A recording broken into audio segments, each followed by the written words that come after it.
so seer keel. En kort dan moet ek my stem soek. Dis hy skielik weg. Uitdog. Romeine 12.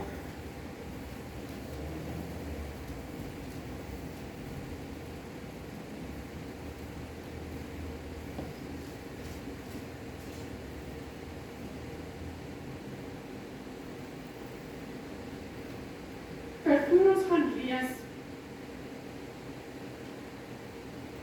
ons gaan uit in 'n jaar en ons is weer in 'n nuwe besig om in te stap in 'n nuwe jaar. En is dit nie so dat wanneer ons aan die einde van 'n jaar kom en 'n nuwe jaar lê voor ons, dat so baie mense geneig is om nuwejaarswense te maak, né? Nuwe besluite, weer heroorweeg en besluite neem. Nou vir die meeste mense, wanneer hulle terugkyk na 'n jaar wat verby is, vind hulle dat daar sekere dinge is wat hulle anders sou doen. Is dit nie? Ek dink in ons almal is daar miskien een ding, miskien twee goedjies, wat ons terugkyk en dink, miskien kon ek dit anders doen. Miskien het ek dit nie heeltemal gedoen soos wat ek dit moes doen nie.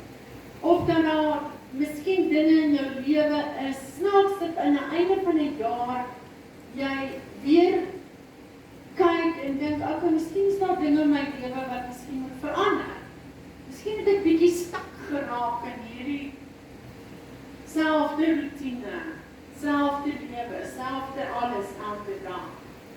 So daarom maak mense nuwejaarsvoorwense, want eerstens besef hulle, daar's dinge wat hulle kon verander, en dan is daar dinge wat hulle besef hulle moet verander, en dan maak hulle besluite, en ek dink dit is 'n goeie gedagte, om nuwejaarsvoorwense te maak. Ons weet uit ondervinding dat dit nie baie lang hou vir die meeste mense. Omdat dit moeilik is om te hou by verandering. Want dit verg 'n paar goed wat gedoen moet word. Dit is nie so maklik nie. Maar dit is ook vir my 'n bewys dat mense besef dat hulle 'n beter lewe kan geniet en dat verandering nodig is. So mense wat sê ek het nuwejaarsvoorwense, ja, dit is 'n goeie gedagte want dit wys dat hulle besef ek kan 'n beter lewe geniet. Daar is 'n beter lewe en ek besef dat sekere veranderings in my lewe moet plaasvind om hierdie beter lewe te kan hê. So dit is nodig om gedurig te verander. As jy 'n kind van God geword het en as jy werklik Jesus Christus volg, gaan daar gedurig verandering in jou lewe plaasvind. As dan nie verandering gedurig plaasvind nie, dan kan jy dalk gaan ondersoek of het jy nie verkoud in jou verhouding met die Here nie. Want die Here laat altyd verandering in ons plaasvind. Jy kan nooit stagneer en sê, now I arrived, I made it, I've done it all. Never, never. There's always something new. Maybe something you've already worked on has popped up again.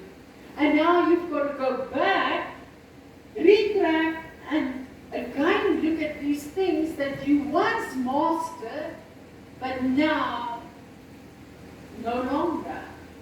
So daar's altyd verandering. Dit is nodig om gedurig te verander. Dit is nodig om gedurig inspeksie oor jou lewe te hou. Jy moet gedurig na jouself kyk en inspeksie hou oor jou lewe en sekere veranderings aanbring. Ek meen in die jaar wat verby is, as ek nou kan onthou, het Hendrik 'n paar veranderings aangebring. Hy het besluit hy moet gesonder eet, hy moet gesonder lewe en hy moes sekere goed doen om dit te kom bereik en aan die einde van die jaar kan hy terugkyk en sê, wow, dit wat ek op 'n stadium gevoel het ek moet verander, het ek reg gekry en ek het dit verander. En so is daar baie dinge in ons lewe Ek vat byvoorbeeld, ek en Pieter het 'n vreesbare gebid vir ons dogter en haar man, want die huwelik was net nie, dit was net nie asof hy deel was van daai huwelik, dis asof hy altyd 'n buitestander was. En ons het begin bid vir die huwelik. En hierdie tyd wat hulle nou by ons was, het ons verstom gestaan oor die verandering tussen haar en haar man.